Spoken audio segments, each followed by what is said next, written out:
രാസവസ്തുക്കളെ വിഘടിച്ച് പുതിയ മൂലകങ്ങളും പദാർത്ഥങ്ങളും ഉണ്ടാക്കുന്നു. എന്നാൽ ചിലവരുടെ നിലനിൽപ്പിന് വേണ്ടി മതങ്ങളുടെയും രാജ്യങ്ങളുടെയും രാഷ്ട്രീയങ്ങളുടെയും പേരിൽ ലോകത്തിലെ ജനങ്ങളെ വിഘടിപ്പിച്ച് ലോകം തന്നെ സർവനാശത്തിലേക്ക് കൂപ്പുകുത്തുന്നു. അവസാനം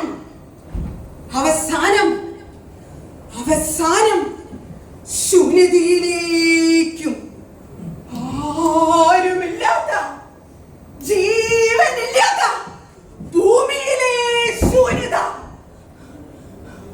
മോനെ മോനെ മോനെ മോനെ മോനെ എന്റെ ഭംഗി കാണാനായിട്ട് കറുപ്പ ചോപ്പ കറുപ്പ് എനിക്ക് ഇഷ്ടം, ചോപ്പ് എനിക്ക് ഇഷ്ടമില്ല. ഉമ്മ വന്നിട്ട് പൂരത്തിന് വെടിക്കെട്ടുണ്ടെന്ന്. മോനെ നിന്നോട് പറഞ്ഞിട്ടില്ല മോനെ പുറത്ത് കിടക്കരുതെന്ന്. ഇത് മോനെ ഉമ്മ മോനെ കാണാനിട്ട് ബേജാറായില്ലേ? മോനൊന്നും അറിയില്ല. എന്റെ മോൻ ഇങ്ങോട്ട് വന്നേ, നീ ഒന്ന് പോയിട്ട്